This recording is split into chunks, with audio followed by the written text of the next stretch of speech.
Welcome to the JOWMA podcast, presented by the Jewish Orthodox Women's Medical Association. Every week, hear from expert medical professionals as they share up-to-date insights on health topics to help you live your best life physically, mentally, and emotionally. Join us as we navigate the ever-changing landscape of healthcare and strive to improve the health of the Orthodox Jewish community. Welcome back to the JOWMA podcast. This is an extra special, unscripted, unscheduled, and unplanned bonus episode. If you didn't listen to Dr. Taraman's first episode about the use of AI in early diagnosis and identification of autism, I strongly recommend listening to that one first. What followed after we finished recording that episode was an unscripted conversation where I got a chance to ask all my burning questions about AI in medicine, and we just kind of kept the cameras rolling. So an extra bonus episode. I hope you enjoy. That was great. That was super cool. What a cool episode. Isn't it? I like it. It's a really interesting area to be in. And I think the cool thing is like there's so many applications, right? So we didn't get into it, but like we've been starting to use like trying to feed data elements of like social determinants of health into electronic medical record and figuring out like how to address like disparities in healthcare. We actually did a really interesting readmission model at one point where we figured out this surprising thing came up. It was actually kids with low BUN had a really high risk of readmission. And we're like, oh, what is that? What's going on with that? And then what we did is we actually started pulling in other data sources, and we realized that the low BUN was a biomarker of poor nutrition. So when we added these two screening questions, so Dr. Eric Handler was the public health officer for Orange County, and one of the things that he came across was like food insecurities. And you'd think like Orange County doesn't have food insecurities, right? You think like Real Housewives of OC, super rich people. But in fact, it turns out 1 in 4 kids in Orange County has a food insecurity. It's a huge number, right? So I imagine what it is in Chicago, it's probably higher. So what we did is we added 2 screening questions for every patient. Do you ever worry about where your next meal is going to come from for your kids? And do you ever ration food? Mm-hmm. And if they answer one of those 2 questions, it turns out that those were the markers. And if we get them food and we help them with their nutrition, they don't get readmitted because they heal better. Think about it. You need nutrition to heal. And if you're rationing food and you don't know where your next meal is coming from, that kid's not going to. How did you make the connection between low BUN and nutritional status? So we dug in. So we like you just like manual chart review to see like what other things were going on. There was a whole. We have a really strong population health program, and so Mike Weiss, who's the head of Dr. Weiss, who's the head of population health, started working on like in tandem while we created that algorithm. We were also doing some stuff around nutritional documentation, and then when we tied the 2 together, it was like, oh, all the kids that were getting this flag of poor nutritional intake are the kids that had the low BUN, or not all of them, but the BUN kids were the one. And so then we realized that it wasn't the BUN when we added the questionnaires and the nutritional screening. That's what turned out to actually be the driver for readmission. Whoa. It's pretty cool. Yeah. So this is the cool thing with AI. Sometimes it can help you find a pattern that you can't see. Right, because think about who's going to do manual chart review on thousands of charts. That's why it didn't make sense, right? I was like, there's got to be a different way, right? Yeah, but if you also don't collect the data, you can't see the pattern, right? So I had a great mentor, Dr. Sarniak, he was a PICU attending at CHOC or Children's Hospital, Michigan, and he'd always tell us, your mind can't see what your eyes don't see, or something like that. And it's basically like you have to like pay attention, right? Like you can't see what your mind can't see. So you have to have an open mind and you have to collect data in order to see what's in front of you. So this is cool. It's also cool that like, even in between the time that I last heard you speak, I'm like, not that much time has passed. I feel like so many new things have developed, and like, it's such a fast field with so much new information coming out. Like, it's a cool thing to keep up with. Absolutely. And again, I think it's going to be the biggest hurdle for all of this, though, is honestly, it's the payers. The insurance companies are I hate to say this, but really unmotivated to do anything in this space, right? They don't, right? It's very comfortable to be in the status quo, I think, in some ways, right? And there's not good, they haven't quite figured out necessarily how to reimburse some of this stuff. So that's honestly our I biggest think that's challenge. it's so short-sighted of them because from a population health standpoint and from the types of things that you can achieve, it can help them close significant gaps.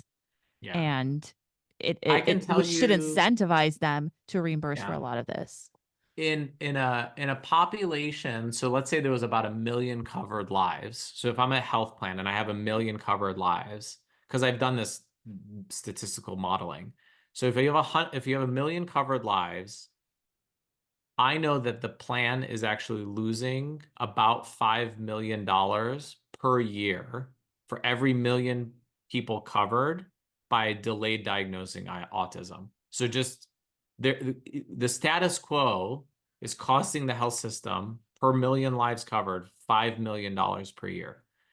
But think about US healthcare expenditure. It's out of control. It's crazy. Right. And I understand like this is not diabetes or hypertension or First of all, obesity or that's a big reason why they don't care. That's a big reason why they don't care because it's not for adults. But yes.